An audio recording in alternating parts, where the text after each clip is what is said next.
Valitsus lükkas seoses eelseisvate valimistega tselluloositehase kalevi alla. Kas see nüüd tähendab, et loodusega enam probleeme ei ole? No loodusega on alati probleemid, aga võtaks kitsamalt natukene, et kas metsaga on probleeme? Loomulikult on probleemid. Sest kaudsete näitajate põhjal võib öelda, et Eestis toimub tugev üleraie.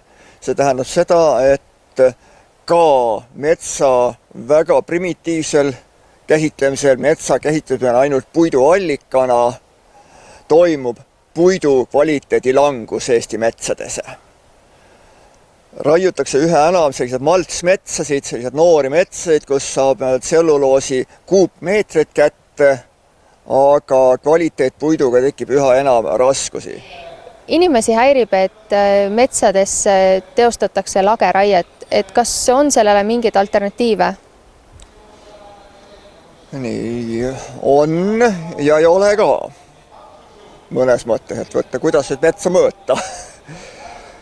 Et kui mõõta metsa puidu järgi, siis väiksemate häilraietega on võimalik saada kvaliteetsemat puitu kui lageraie korral.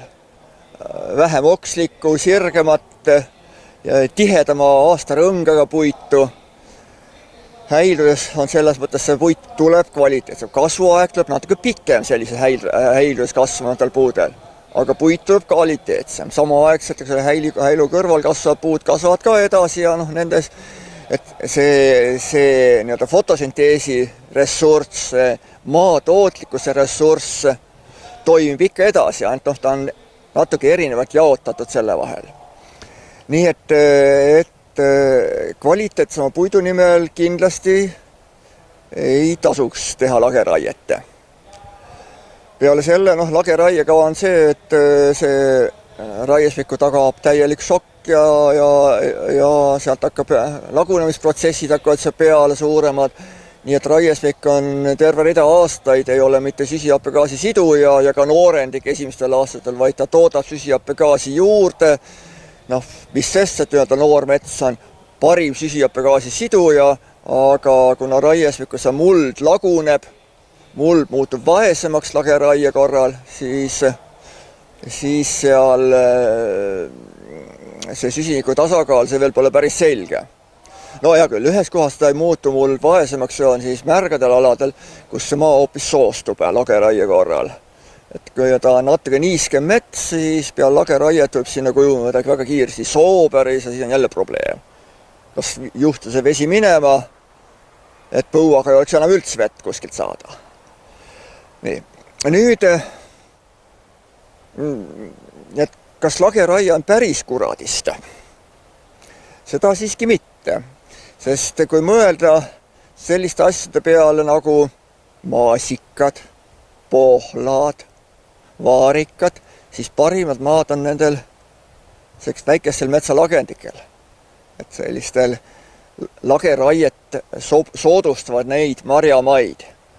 Aga loomulikult see ei pea olema mitte 10 hektareid suur, nagu praegu see kavalate seadusenükkekene tehtud, eks ole, et võib ruutkilomeetreid järjest lagedaks raiuda, kui see on ilusasti jaotatud eri kinnistuteks. Et iga kinnistu võib maha lagedaks raiuda, kui see on alla 8 hektari ja kui veel natuke teha nükkeid, siis saab ka suuremat, eks ole, lagedaks raiuda. Nii et sellised seal Valgamaal, mis ta oli paarkümmend hektarit lageraiet või ka Läänemaal mul on seal, et üks kinnistu lagedaks kõrval, teine kinnistu lagedaks, siis on üks väike põllulapp vahel, teisel põlvel on jälle kinnistu lagedaks, nii et järjest on lagedaks raiutud ka seal juba ligi 30 hektarit näiteks. Ja selliseid asju tuleb kindlasti vältida, sest see lõpetab selle metsa toimimise ära, hakkab toimuma seal kindlasti metsaökosüsteemi vaesumine ja vaesunud metsaökosüsteemis hakkavad palju kergemini levima kõikvõimalikud metsakahjurid, kõikvõimalikud juuremädanik, juurepessud, putukahjurid. Väikeste häilude korral see metsa ökosüsteem ei vaesu, seal see suudetakse kiiremini asustada kõrvalt säiluva metsaala. Muidugi loomulikult see kõrval peab olema mets, mitte selline noorendiku võsa, sest mets hakkab ikka toimima metsana tasapisi umbes 30 vähe isegi, 40 aastasest alates. Ja täishoo saab siis 6-7 aastase metsa areng, alles see elurikkuse areng,